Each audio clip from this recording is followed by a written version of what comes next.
Assalamualaikum warahmatullahi wabarakatuh. Hamdan wa syukran lillah. Nahmaduhu wa nasta'inuhu wa nastaghfiruhu. Wa na'udzu billahi min syururi anfusina wa min sayyiati a'malina. May yuridillahu fala mudhillalah wa may yudlilhu fala hadiyalah. Allahumma shalli wa sallim ala sayyidina Muhammadin wa ala alihi wa sahbihi ajmain, amma ba'd. Perkenalkan, nama saya Iza Maulidia, kelas Umriti dari Pondok Pesantren Miftahur Rasyidin Cekalan Madurso Temanggung. Di sini saya akan sedikit menjelaskan tentang hadis keutamaan menuntut ilmu yang dikutip dari kitab Adabul Alim wal Muta'alim, atau yang sering disebut juga dengan AAWM. Hadis itu berbunyi, Bismillahirrahmanirrahim.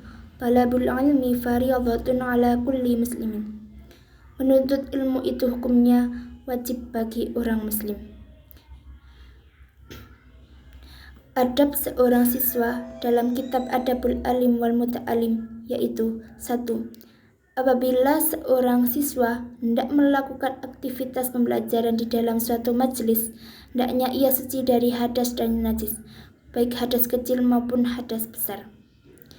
Yang kedua, jika keluar rumah, hendaknya seorang siswa berdoa sesuai tuntunan Nabi Muhammad SAW.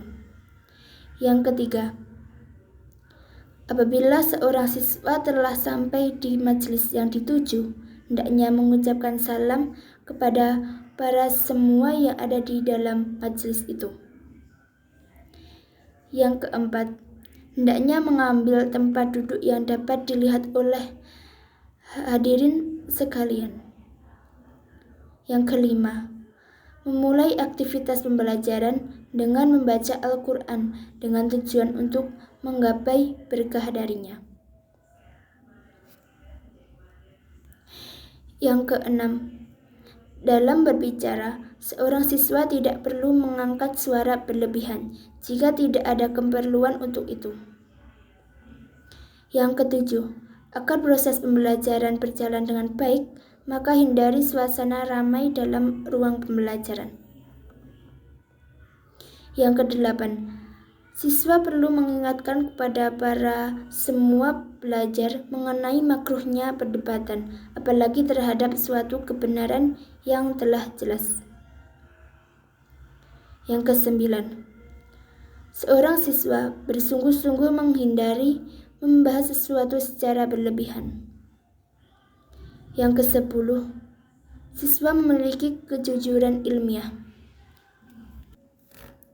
Nah, di sini sekarang saya akan menceritakan tentang kisah Nabi tentang keutamaan menuntut ilmu, yaitu kisah Nabi Musa.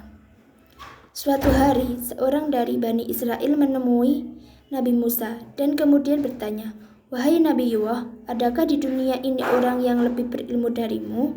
ujarnya. Tersentak. Nabi Musa alaihissalam pun menjawab, "Tidak.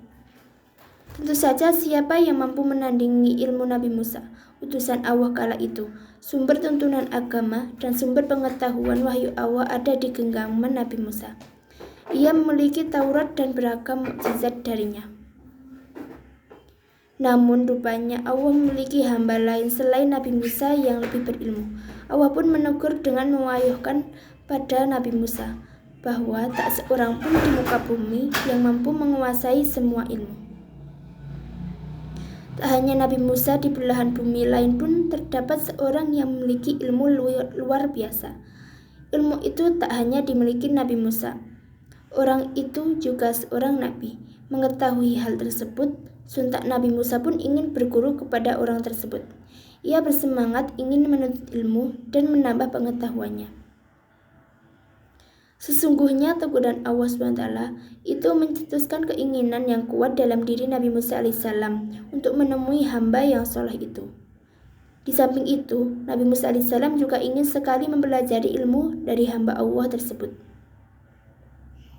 Nabi Musa alaihissalam kemudian menunaikan perintah Allah SWT, itu dengan membawa ikan di dalam wadah dan berangkat bersama-sama pembantunya yang juga merupakan muridnya, yaitu Yusha bin Nun.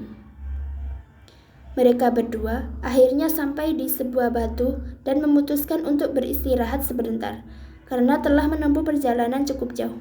Ikan yang mereka bawa di dalam wadah itu tiba-tiba meronta-ronta dan selanjutnya terjatuh ke dalam air. Allah SWT membuatkan aliran air untuk memudahkan ikan sampai ke laut. Yusha bertekun memperhatikan kebesaran Allah SWT, menghidupkan kembali ikan yang telah mati itu. Setelah menyaksikan peristiwa yang sungguh menakjubkan dan luar biasa itu, Yusha tertidur dan ketika terjaga, beliau lupa untuk menceritakannya kepada Nabi Musa AS. Mereka kemudian meneruskan perjalanan lagi dan keesokan paginya. Ibnu Abbas berkata, Nabi Musa sebenarnya tidak merasa lebih sehingga baginda melewati tempat yang diberitakan oleh Allah supaya menemui hambanya yang lebih berilmu itu. Perjalanan melelahkan keduanya hingga mereka merasa lapar. Ketika Nabi Musa menanyakan bekal untuk makan, Yusha baru teringat pada si ikan. Saat kita istirahat di batu tadi, sungguh aku benar-benar lupa mengabarkan tentang ikan itu.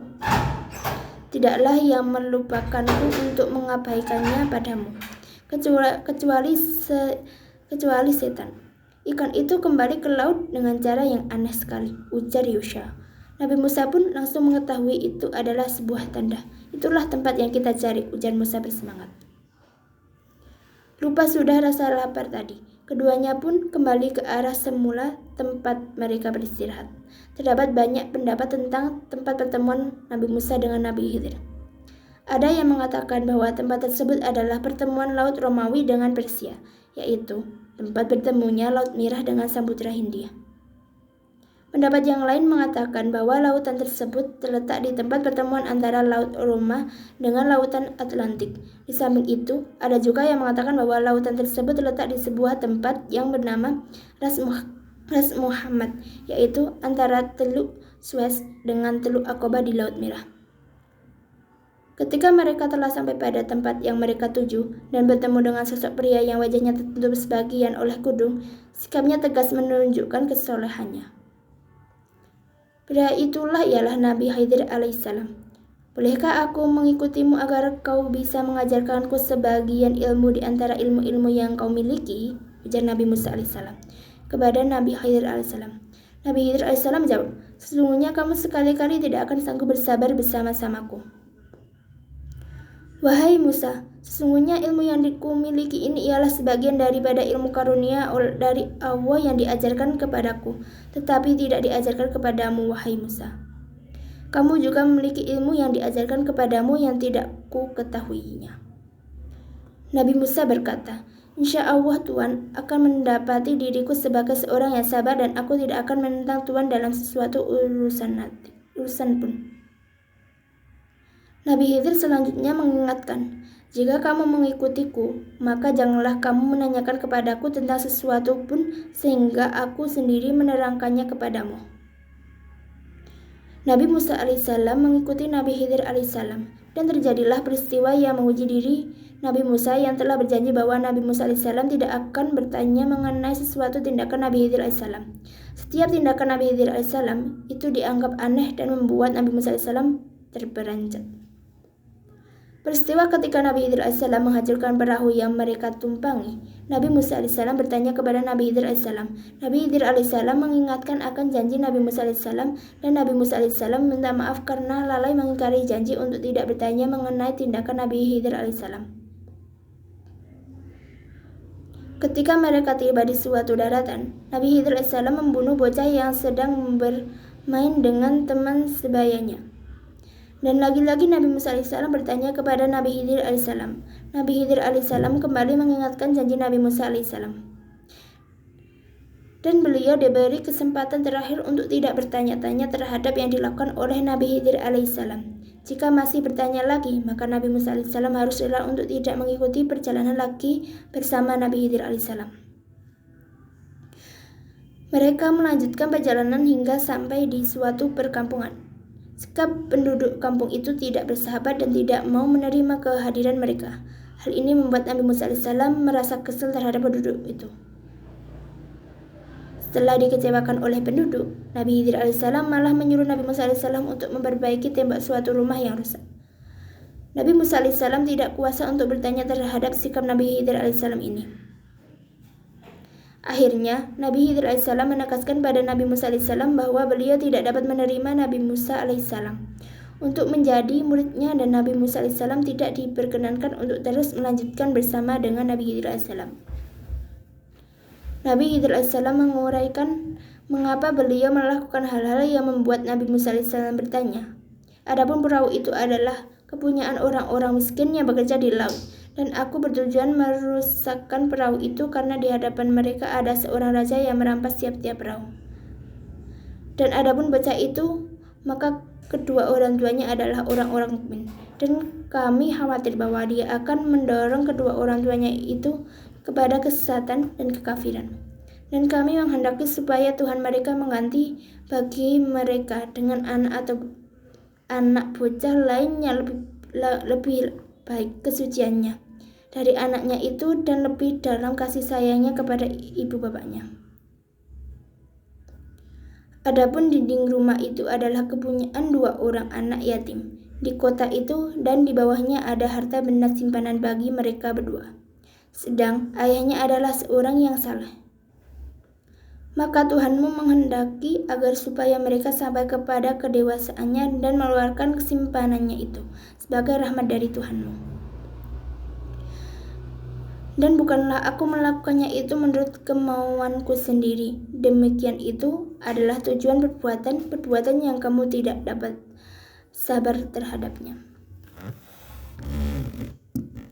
Sekian cerita yang dapat saya sampaikan. Kurang lebihnya mohon maaf. Wabillahi taufiq wal hidayah. Wassalamualaikum warahmatullahi wabarakatuh.